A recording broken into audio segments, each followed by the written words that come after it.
This is The Process Shot. I'm Michael. I'm stuck in a haunted movie theater, and I've seen The Man from Toronto, a new action comedy movie from director Patrick Hughes. Well, it's supposed to be a comedy, anyways. It follows Teddy, a man who is all too familiar with failure in his business ideas and personal goals, though he is at least smart enough to treat his wife to a cabin getaway for her birthday. However, upon arriving at the wrong address, he is mistaken for the man from Toronto, a for-hire assassin with extreme and brutal interrogation methods. One FBI raid later, Teddy is swept up in an international sting that sees him sent to Washington, D.C., Puerto Rico, and back to D.C. Along the way, he finds himself making connections with an unexpected partner, the real man from Toronto, who has much to teach Teddy about his work. Sure, that may sound like an interesting story to work from, maybe even in the vein of a buddy cop movie or something. Instead, what we get is a generally uninteresting film held up by failing comedy antics, subpar action sequences, a story that may have well been an unfinished fill-in-the-blanks worksheet, and Kevin Hart. Well, maybe I should roll it back a bit. The movie really does hinge on Kevin Hart and Woody Harrelson having some amount of chemistry in their scenes and banter, though for the majority of the film it feels more like letting Hart just try to steal the scene with bad dialogue that may or may not have been improvised.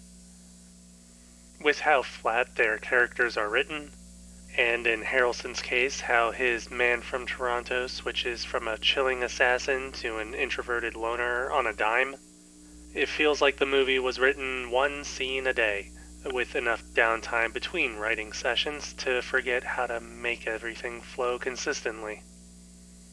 The fact that everything else about the movie is so formulaic in its approach to the story and its attempt at a deeper message further shows the laziness inherent in the production here, relying on the presence of the leads to carry the weight, but ultimately forgetting about everything else that makes the story a story. That everything else includes the movie's technical aspects, which seem to have been treated with enough negligence that it's barely worth talking about.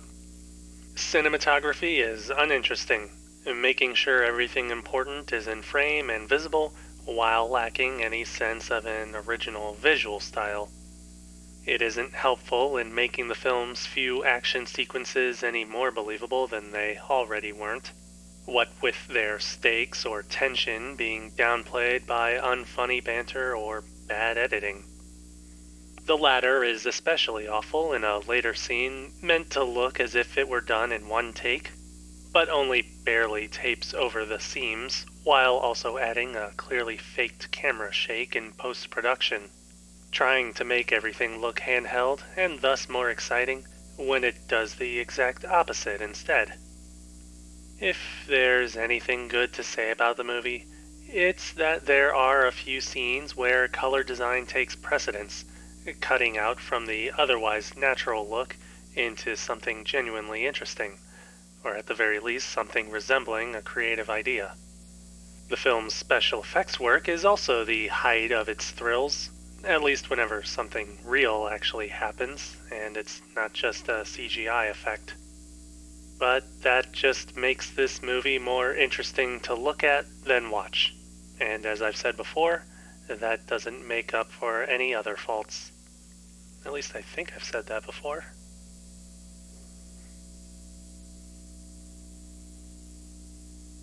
The Man from Toronto, Patrick Hughes, 2022. 1 star. I don't recommend seeing this movie at all.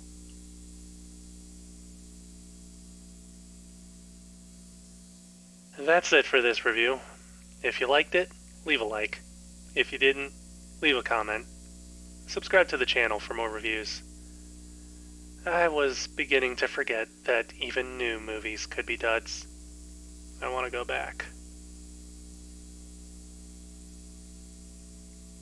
That's it for this review. If you liked it, leave a like. If you didn't, leave a comment. Subscribe to the channel for more reviews. I was beginning to forget that new movies out there could be complete duds. I want to go back.